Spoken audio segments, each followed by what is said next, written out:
Hey everybody, how's it going? Got a great subject for today's video thanks to a member of the SMG Discord crew who suggested this. Got a tutorial idea. How to audition people for your band. Dude, that's a fantastic video idea. So let's cut the crap and get right to it. Looking for new bandmates can be tough, especially since we're dealing with musicians. You know, those intellectual giants who all seem to forget the most basic shit, like how to follow a GPS or how to tell time, or to turn off the stove when they're done cooking. Yep. You're relying on those morons to help you succeed in one of the most difficult industries on the planet.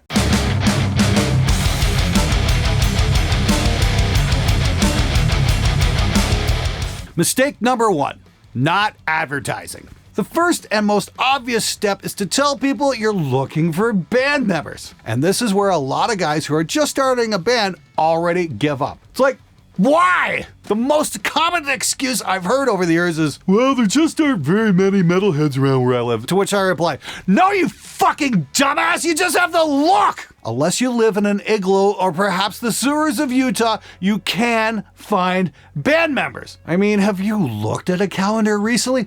It's 2022, and you live in an age of this thing called the internet. Finding band members has never been easier. It's almost as easy as finding porn. Maybe finding actual good musicians is still a bit difficult, but seriously, whether you're just starting out or you're an established act, your best chances are to join some Facebook groups, make a couple of posts, and you'll find the people that you need. And if that doesn't work, try hanging up some flyers at your local music store. You can also attend some local shows and meet people, some of whom might actually be your next band members. The trick is you'll actually have to leave your bedroom and actually talk to someone, you fucking neat. And no, leaving intelligent, well thought out comments on your YouTube videos does not count as social interaction. Now quit playing with yourself and go put on some pants. Mistake number two, hiring the guy who showed up late. Now when you've found the people that you're interested in, it's time for the audition. And this is a critical time to assess the potential of your new bandmates. Can they show up when they're told to? I have heard horror story after horror story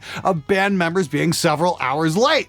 And of course, it's never their own fault. Blaming your own laziness and incompetence? Fuck that! Why be honest if you're gonna inconvenience your precious ego? No. They always have some bullshit excuse like, my mom told me I have to mow the lawn. And?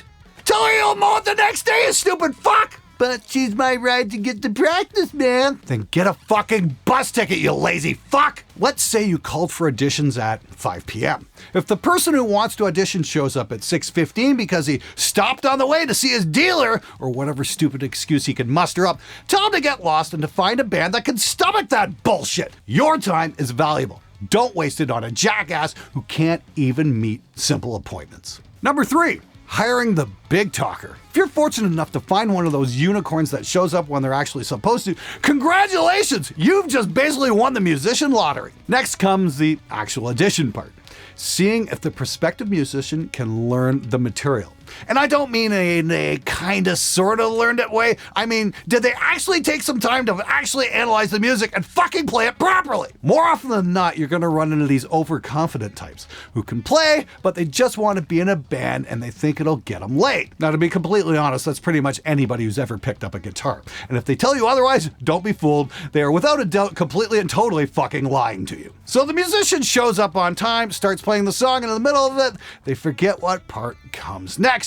Or even worse, they start playing some shit that's completely different than the actual fucking song. Things like this are a dead giveaway that someone is biting off more than they can chew, so please be careful. Personally, I find people like that to be all talk and very little on the follow-through. Don't settle for somebody who half-asses it, because when they do, it's gonna be at your live show and your band will now suck. Number four, can they actually play? I can't stress this one enough. Besides learning how to play the material, you have to make sure that the people joining your band can actually play well. Look, any idiot can learn a simple bass line.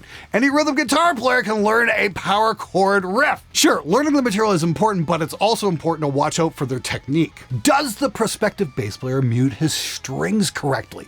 Does the guitar player even know how to palm mute? Can the drummer play rim shots on his snare? These are things that you have to pay attention to. Sure, you can get away with sloppy playing at band practice, but when it comes time to play live, and even more importantly, record at a studio, having people with no technique in your band is going to lead to a shit ton of issues down the line, like racking up a massive hourly studio bill because someone didn't do their fucking homework. Number 5. Hiring the jobless. This might not necessarily be a deal breaker, but it can be a big help if the people you're recruiting have a job, or at least some form of income. Why? Because sadly, being in a band costs money. It costs money to rent out a rehearsal space. It costs money to go record in a studio. It costs money to hire a sound guy for your live shows. Oh, who the fuck am I kidding? Like you cheap motherfuckers are ever gonna pay someone to do sound at your shows. You'll just let the bar provide the sound engineer and then bitch nonstop that the sound sucked last night. So costs being what they are, you'll have a far better time with your new members if you know that they can cover their own way. And sure, in some cases you can get a great player or somebody you generally want to be in your group who might not have a steady source of income. You can still take them in, but remember, it's all a game of trade-offs and calculating risks. It's bad enough that you've got to shell out for your own share.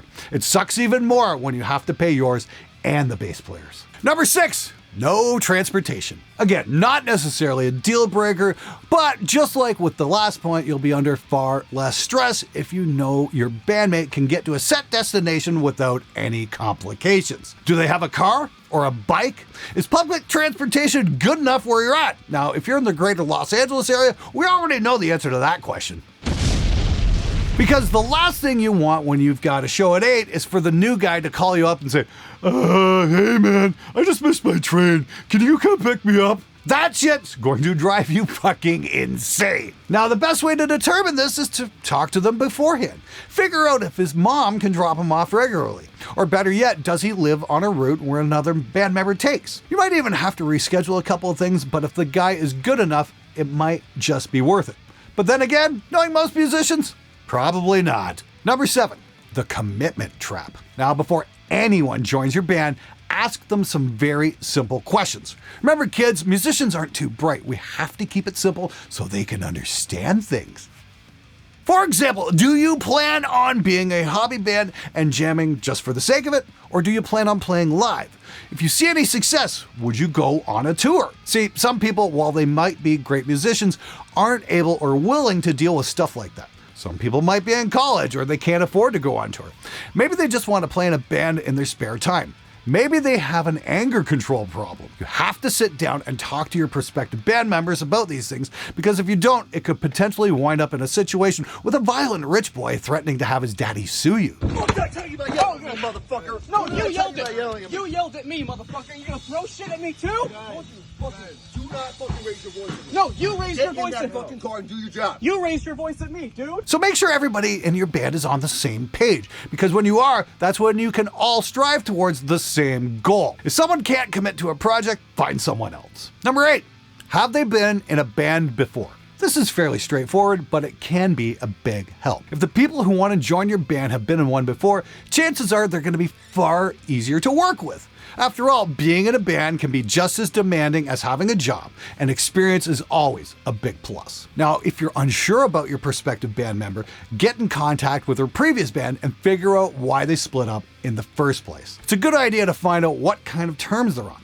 For all you know, your new guitarist could have been screwing his bandmate's girlfriend, or worse yet, be on a sex offender registry. Regardless of whether they're on good or bad terms, talking to the people who have more experience in dealing with your potential new member is a solid way to get to know them. People can always present themselves in certain ways, so it's a good idea to get an outside opinion. Now, at the very least, check out their social media to see if there's some kind of QAnon nut job. Trust me, getting endless text updates from your new drummer concerning the satanic, baby-eating cabal shadow government working to dominate the world is never gonna get old. It gets even more fun when they start forwarding that shit to all your followers, your friends, and that famous record producer you recently hired as well. You're gonna have endless fun smoothing that shit over. Number 9, have a trial run. So you finally found someone. Awesome! But slow down for a second. Before you sign on anyone permanently, put them in a job trial. Now, a job trial is a set amount of time potential employees are given to assess whether they're right for the spot or not. This way you can see just how seriously they take being in your band. You want to make sure that they've practiced their stuff at home and not learned it at rehearsal. It's also a great time to see if they have any initiative. For example, if you notice your new member writing a lot of songs for the band, that's a sure sign that they're in it for the long run. You can also observe how they behave. For example, when you're at practice, do they mute themselves between the songs? Or do they noodle at top volume, oblivious to the conversation that's being attempted by the rest of the band? It's basically, hey man, look at how awesome I am. You should be grateful I'm here. But it's also a huge red flag. Nothing says amateur hour more clearly than a musician who has to wank between the songs at top volume. Seriously, dude, you're going to get a chance to play loud in 25 fucking seconds. You think you can wait that long? Number 10, do they abuse drugs and or alcohol? Let me make this 100% crystal fucking clear, even for the drooling drummers in the back. Do not, under any circumstances, start a band with junkies or drunks. Now look, what people choose to put in their bodies is no concern of mine. But, and this is a big but, I can tell you from experience that working with these people is an absolute fucking nightmare. Because more often than not, they don't have their priorities straight. They're going to be more concerned with getting wasted or getting high rather than focusing on the task at hand. They are also going to be a nightmare to deal with at live shows. Because if they get fucked up, good luck getting any sensible performance out of them. And no, musicians don't play better high or drunk. There are multitudes of scientific studies that say these things affect human performance in a bad way. But of course, the guy with the addiction problem always knows better than all those scientists and will hand you this pathetic excuse every single time. Now, you might run into the occasional Dave Mustaines of the world who write their best material while they're under the influence, but I just want to urge you, please proceed with caution. Number 11.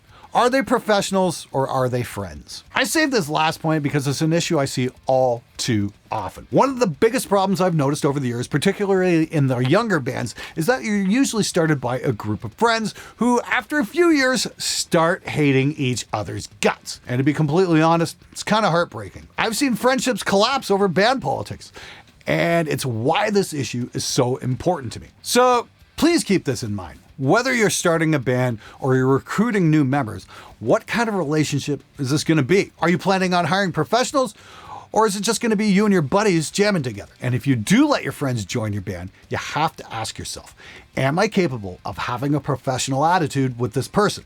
If issues and creative differences do arise, are we able to solve them without damaging our friendship? And this goes double for you guys out there who want to start a band with your girlfriend. Because when the relationship ends, that band is over. Sure, there's always exceptions to the rule, but don't kid yourself, your band is not going to be one of those exceptions. Look guys, being in a band is a ton of fun. And in rare cases, you might actually make some money at it. But it's not all sunshine and rainbows. Bands fight, bands don't always get along, and that's okay, because it's easier to salvage a band situation with a coworker than a friend. Because your friends have far greater expectations of you than your coworkers do. So bottom line, I want you to take away 2 major points from this video. 1, learn to identify both the risks and benefits that come with working in any person that's going to be joining your band. And 2, always proceed with caution. Thanks for watching. Now get out there and go make some music. Oh yeah, one final thought. Don't fuck your bandmate's girlfriend. Things might become just a tiny bit awkward when she winds up pregnant with your child and not his.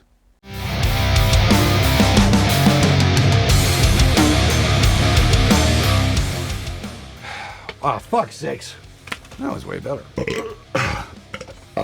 Oh, this is fucking great. So glad I got this remote. Ah! No, that went right to the end. Fuck, let's try that one more time.